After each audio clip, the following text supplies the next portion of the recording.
Fishers quantity theory of money part first का ये वीडियो है और ये एमकॉम फाइनल ईएफएम के स्टूडेंट्स के लिए तैयार किया गया है। पेपर का नाम है मॉनेटरी पॉलिसी और पेपर संख्या जो है वो 207 और मैं doctor Manu Sharad Pathak, department of EFM, SRLS, government college Kaladera. प्रिय विद्यार्थियों, इस वीडियो में आप समझोगे कि क्वांटिटी थ्योरी ऑफ फिशर की क्या है और फिशर ने क्या इक्वेशन उसके लिए दिया है। साथ ही ये भी समझोगे कि इस थ्योरी का विकास किस तरीके से, किस प्रकार से हुआ है। ये पार्ट फर्स्ट का वीडियो है और सेकंड जो वीडियो आएगा उसमें ये बताया जाएगा फिशर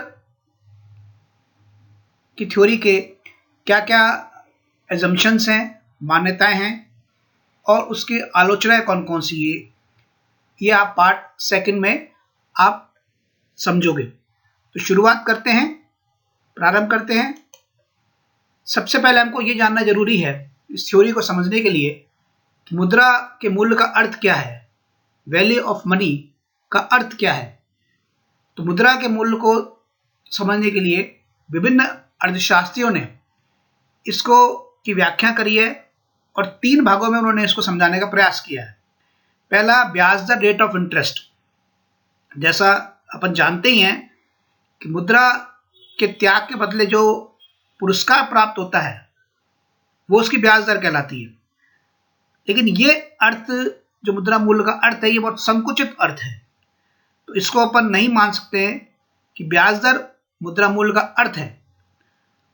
कुछ विद्वानों ने, कुछ अर्थशास्त्रियों ने इसको विदेशी विनिमय दर के रूप में यानी फॉरेन एक्सचेंज रेट के रूप में इसको समझाया है।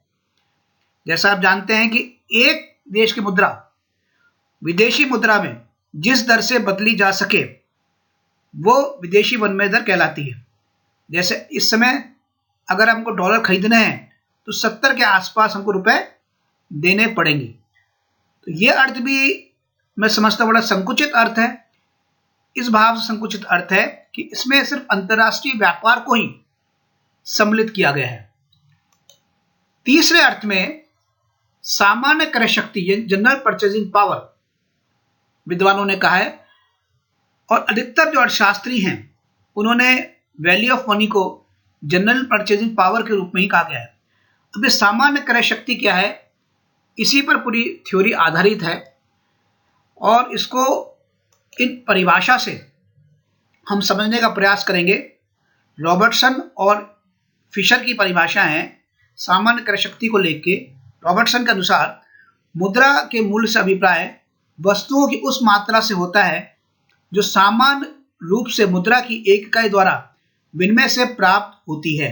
यानी मुद्रा की एक इकाई से जो वस्तुएं प्राप्त की जा सकती हैं वो मुद्रा की क्रय शक्ति है, मुद्रा का मूल्य है। फिशर ने इसको भी समझाया है और दूसरे शब्दों में इसको समझाने का प्रयास किया है कि मुद्रा की क्रय शक्ति मूल्य स्तर के विपरीत होती है और इसलिए मुद्रा की क्रय शक्ति का अध्ययन मूल्य स्तर का अध्ययन ही है।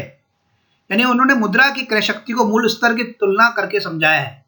यानी कहा है कि अगर मुद्रा यानी मूल्य स्तर में वृद्धि होगी तो मुद्रा की क्रय शक्ति में कमी आएगी और मूल्य स्तर में अगर कमी आएगी तो मुद्रा की क्रय शक्ति में वृद्धि होगी। यानी मुद्रा के मूल्य में और मुद्रा की क्रय शक्ति में विपरीत संबंध को समझाया है।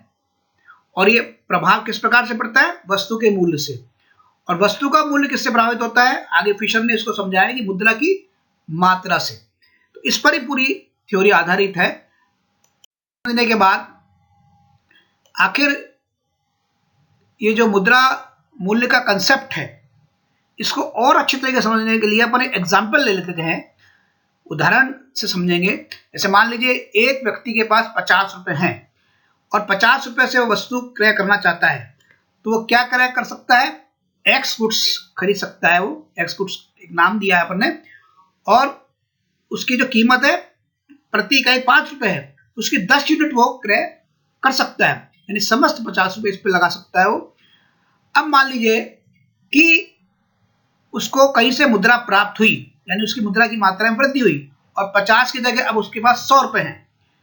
अब जैसे उसके पास 100 रुपए आएंगे तो वो अधिक वस्तुओं की मांग करेगा, यानी डिमांड जो है वो अधिक करेगा। अब डिमांड अधिक करेगा तो क्या उसको मिल जाएगा? वो कितनी डिमांड करने का प्रयास करेगा? क्योंकि 5 रुपए वस्तु का मूल्य है तो अब वो 20 इकाइयों की मांग करेगा इस एक्स वस्तु की। तो क्या इसको 20 इकाई प्राप्त हो जाएगी? वास्तव में इसको 20 इकाई प्राप्त नहीं हो पाएगी, क्योंकि सप्लायर जो है उसके पास तो केवल 10 यूनिट ही है और अब शॉर्टेज है। क्योंकि तो इसलिए वो क्या करेगा? वो करेगा कीमत को वो बढ़ा देगा, यानी अब वो कीमत जो है 5 रुपए के स्थान पर 10 रुपए हो जाएगी। यानी अब वो 100 रुपए से 10 रुपए कीमत पर जो है 10 यूनिट्स क्रय करेगा। तो इसका मतलब यह है कि मुद्रा की मात्रा बढ़ने पर जो कीमत स्तर है, जो वस्तु का मूल्य है वो बढ़ गया। वस्तु का मूल्य बढ़ने से क्या हुआ? वस्तु का मूल्य बढ़ने से जो वैल्यू ऑफ मनी है वो डिमिनिश हुई, कम हुई, यानी परचेजिंग पावर जो है उसमें कमी आई। तो ये आप इस उदाहरण से मैं समझता हूं, इसको कंसेप्ट को, मुद्रा मूल्य के कंसेप्ट को समझ में हो गए।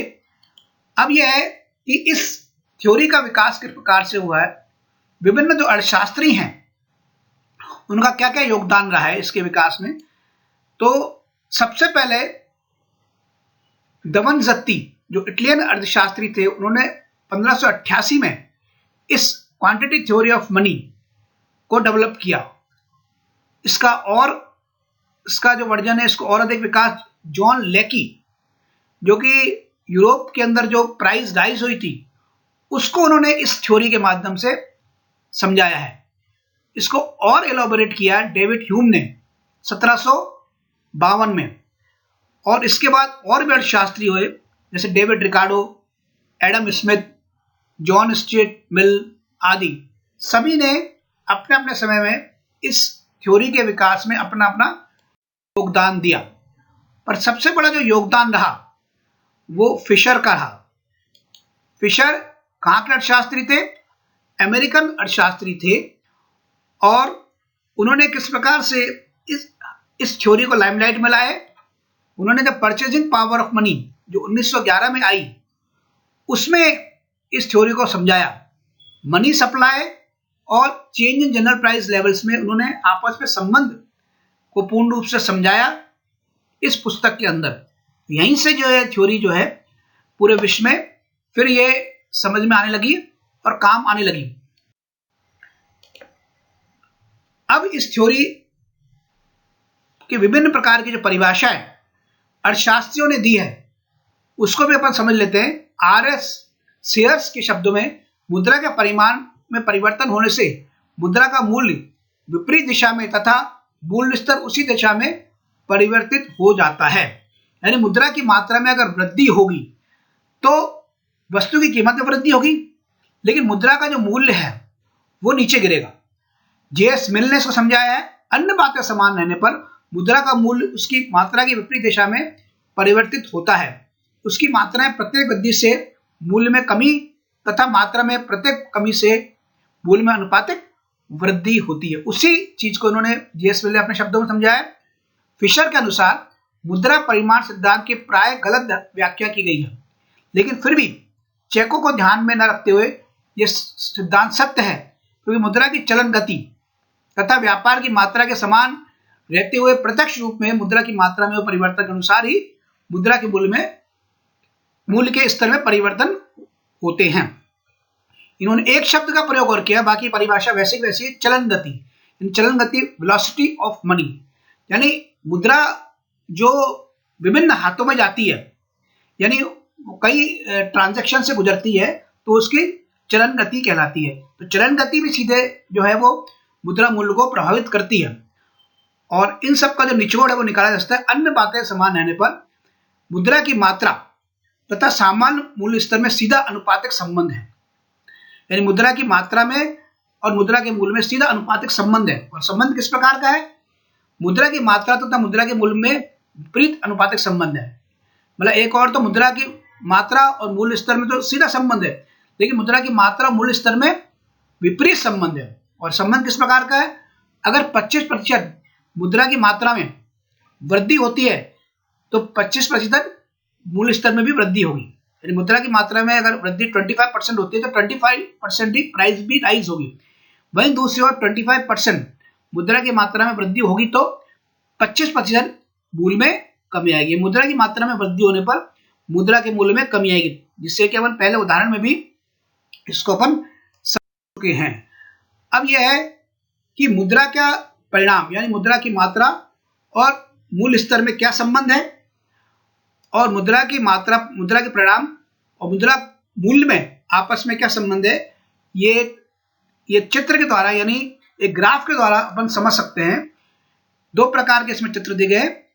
पहले चित्र में जैसे यहाँ क्वांटिटी ऑफ मनी और यहाँ प्राइस लेवल, मान मुद्रा के जो परिणाम है, क्वांटिटी ऑफ मनी जो है वो अगर OM1 है तो कीमत स्तर कितना होगा? OP1 होगा। अब अगर क्वांटिटी ऑफ मनी बढ़ती है, OM2 हो जाती है, तो कीमत स्तर भी बढ़ जाता है। अगर क्वांटिटी ऑफ मनी OM3 हो जाती है तो कीमत स्तर में और अधिक वृद्धि हो जाती है। इसके विपरीत अगर क्वांटिटी ऑफ मनी गिरती है M3 से M2, M1, तो कीमत स्तर भी P3 से P2 और P1 हो जाता है। तो प्रत्यक्ष संबंध है, यानी मुद्रा की मात्रा में वृद्धि होने पर कीमत स्तर में वृद्धि होती है। दूसरा संबंध जो है मुद्रा की मात्रा और मुद्रा के मूल्य में संबंध को दर्शाया गया है। वही OX पे मुद्रा की मात्रा और OY पे वैल्यू ऑफ मनी को दर्शाया गया है। अगर मुद्रा की मात्रा OM1 है, यानी मुद्रा की मात्रा का निर्गमन कम हुआ है, तो वैल्यू ऑफ मनी जो है वो अधिक होगी, यानी OV1 होगी। अब यह है कि मुद्रा की मात्रा अगर बढ़ती है, OM1 से OM2 हो जाती है, तो वैल्यू ऑफ मनी V1 से गिरकर V2 हो जाएगी। अगर मुद्रा की मात्रा और अधिक बढ़ती है, M3 हो जाती है, तो वैल्यू ऑफ मनी गिरकर V3 हो जाएगी। इसके विपरीत भी अगर मान लीजिए अपन मुद्रा की मात्रा में कमी आती है M3 से M2, M1, तो वैल्यू ऑफ मनी बढ़ेगी। यानी इनमें विपरीत संबंध है। मुद्रा की मात्रा बढ़ने पर मुद्रा के मूल्य में कमी आती है और मुद्रा की मात्रा में कमी होने पर मुद्रा के मूल्य में वृद्धि होती है, जिसको कि ये चित्र है इसमें दर्शाया गया है। नेक्स्ट है मुद्रा के परिणाम सिद्धांत का फिशर समीकरण अथवा नकद लेन देन दृष्टिकोण, कैश ट्रांजैक्शन अप्रोच। पहले जो समीकरण था, इनिशियल इक्वेशन था, उसको अपन समझ लेते हैं। पहले इसको समझने के लिए सबसे पहले था PT = M और P = M/T। अब इसमें P का मतलब क्या है? सामान्य कीमत स्तर, और M का मतलब जो वैधानिक मुद्रा जो चलन में है उसकी कुल पूर्ति। तो ये सबसे पहले जो इक्वेशन था कैश ट्रांजैक्शन अप्रोच का, वो ये वाला इक्वेशन था। और इसमें जो T है उसका अर्थ क्या है? देश में विनिमय की जाने वाली वस्तुओं और सेवाओं की कुल मात्रा, मतलब देश में जो वस्तुएं और सेवाएं उपलब्ध है उनकी कुल मात्रा। पहला ये इक्वेशन ये था। अब इसमें यह है PT का अर्थ क्या है? मुद्रा की कुल मांग, और M का अर्थ क्या है? मुद्रा की कुल पूर्ति, यानी मुद्रा की कुल मांग और मुद्रा की कुल पूर्ति। अब इसको और समझने के लिए T, जैसा बताया, T क्या कैसा रहेगा? कांस्टेंट रहेगा। देश में विनिमय की जाने वाली वस्तुओं और सेवाओं की जो मात्रा है उसमें T हमेशा कांस्टेंट माना गया है, और परिवर्तन किसमें होंगे? M में परिवर्तन होगा। मतलब M में परिवर्तन होने पर सामान्य स्तर पर परिवर्तन होगा, उससे मुद्रा का मूल्य जो है प्रभावित। अब आगे देखिए, कैश ट्रांजैक्शन को समझने के लिए उदाहरण ले लेते हैं। जैसे मान लीजिए M 5000 है, T क्या है? 1000 है। जैसा P = M/T, यानी 5000 डिवाइड बाय 1000, यानी कीमत स्तर जो है वो 5 रुपए होगा। अब मान लीजिए M की मात्रा में वृद्धि होती है, यानी मुद्रा की मात्रा में वृद्धि होती है, T कांस्टेंट है, तो P कितना होगा, बढ़ जाएगा, कीमत स्तर बढ़ जाएगा 10,000 अपॉन 1,000 यानी 10 रुपए हो जाएगा। यानी मुद्रा की मात्रा में वृद्धि होने पर कीमत स्तर में वृद्धि होती है। इसको मिल्स ने जो अर्थशास्त्री थे इसमें और सुधार किया और उन्होंने इस इक्वेशन को बताया PT is equal to MV, यानी PT तो पहले भी था, M पहले भी था, अब V क्या है, V का अर्थ है वैधानिक मुद्रा का औसत चलन वेग यानी वेलोसिटी ऑफ मनी। जैसा आप अभी पहले भी बताया कि एक मुद्रा जो है वो कई हाथों में गुजरती है, उसका कई ट्रांजैक्शन होता है, कई बार वो प्रयोग में लाई जाती है, तो उसका वो चलन वेग होता है। तो इस पहले इनिशियल इक्वेशन में चलन वेग को सम्मिलित नहीं किया था, लेकिन मिल्स ने इसमें सुधार किया और उन्होंने चलन वेग को भी इसमें किया। आगे फिशर इक्वेशन अपन देखते हैं, फिशर ने इसके बारे में क्या कहा है। फिशर ने इसमें और सुधार किया और एक इक्वेशन को बनाया उन्होंने, PT is equal to MV plus M dash V dash upon T। अब इसको एक एक चीजों को समझते हैं अपन। P का अर्थ क्या है, वही सामान्य कीमत स्तर। T का अर्थ क्या है, वही वस्तुओं और सेवाओं की वह मात्रा जिसका वैधानिक एवं साख मुद्रा द्वारा एक निश्चित समय अवधि में लेन देन होता है। M एक निश्चित समय अवधि में प्रचलित वैधानिक मुद्रा। M डैश क्या है, एक निश्चित समय अवधि में प्रचलित साख मुद्रा, यानी साख मुद्रा को फिशर ने सम्मिलित किया, जो पहले के अर्थशास्त्री ने साख मुद्रा को सम्मिलित नहीं किया था चलन में। V वैधानिक मुद्रा का चलन वेग इन्होंने लिया और V डैश इन्होंने और सुधार करके साख मुद्रा का भी, V डैश साख मुद्रा का चलन वेग को भी इस इक्वेशन में सम्मिलित कर लिया। अब एक उदाहरण लेते हैं। मान लीजिए M जो पूर्व का अपने इसका फिशर का इक्वेशन किया, M 1 लाख है और V दे रखा है 5 और M और M डैश दोनों का अनुपात दे रखा है 1:5 और V डैश दे रखा है 3 और T 1 लाख कांस्टेंट है। इक्वेशन जैसा अपन को पता ही है, P कीमत स्तर बराबर MV plus M dash V dash upon T है। अब इस जो सारी जो फिगर्स है वो रखते हैं अपन इस इक्वेशन में। P is equal to 1 lakh into 5 यानी V plus M dash 5 lakh into V dash 3 upon T कितना है 1 लाख। यानी इसको अपन ने सॉल्व किया तो आया 20 लाख अपॉन 1 लाख यानी 20 रुपए। तो इससे क्या पता लगता है कि प्राइस लेवल जो है वो 20 रुपए है, लेकिन मुद्रा का जो मूल्य है वो कितना है, 1/20 है। अब इसमें और उदाहरण को समझते हैं। क्या प्रभाव पड़ता है अगर मुद्रा की मात्रा अधिक होने पर, क्या प्रभाव पड़ता है कीमत स्तर पर और मुद्रा के मूल्य में। अपन मानते हैं कि M बढ़ गया यानी 2 लाख, V 5 और M डैश का अनुपात वही 1:5 और V डैश दे रखा है 3 और T जो कि कांस्टेंट है 1 लाख। P बराबर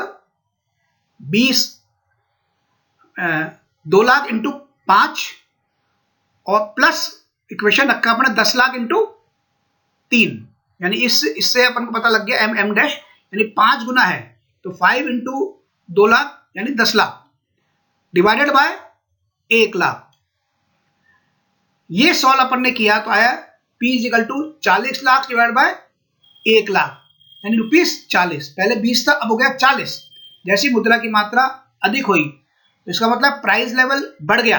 मुद्रा की मात्रा अधिक होने पर प्राइस लेवल बढ़ गया, 40 रुपए हो गया और वैल्यू ऑफ मनी में गिरावट आ गई, क्रय शक्ति में गिरावट आ गई, वो 1/40 हो गई।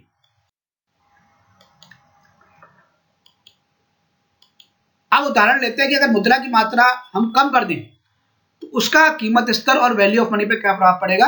मुद्रा की मात्रा कम कर दी, M बराबर 50,000, V बराबर 5, M डैश का जो अनुपात है वही 1:5, बी डैश जो है 3 है और टी जो है कांस्टेंट है 1 लाख। अपन ने इक्वेशन के अंदर फिगर्स रखे 50,000 इंटू 5 प्लस 2,50,000 इंटू 3। 2,50,000 कैसे आया?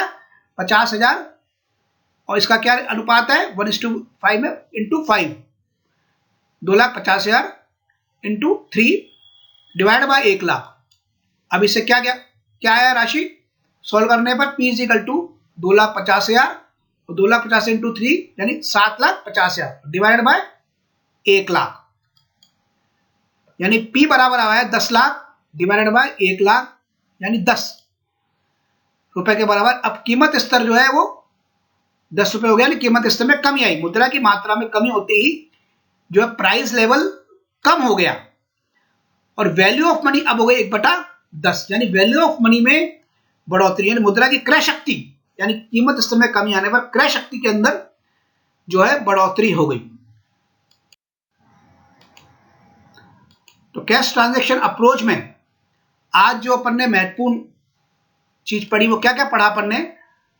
फिशर के परिमाण सिद्धांत में अपन ने समझ लिया मुद्रा मूल्य की अवधारणा क्या है, मुद्रा के परिमाण सिद्धांत में अर्थशास्त्रियों का क्या योगदान है, उनके क्या क्या नाम है, कौन से सन में उन्होंने क्या क्या बताया, मुद्रा की मात्रा, मूल्य स्तर तथा मुद्रा मूल्य में आपस में संबंध किस प्रकार का है, इसकी पूरी जानकारी हमको हो गई। प्रारंभिक समीकरण मुद्रा के परिमाण सिद्धांत का क्या था इसको अपन ने जान लिया।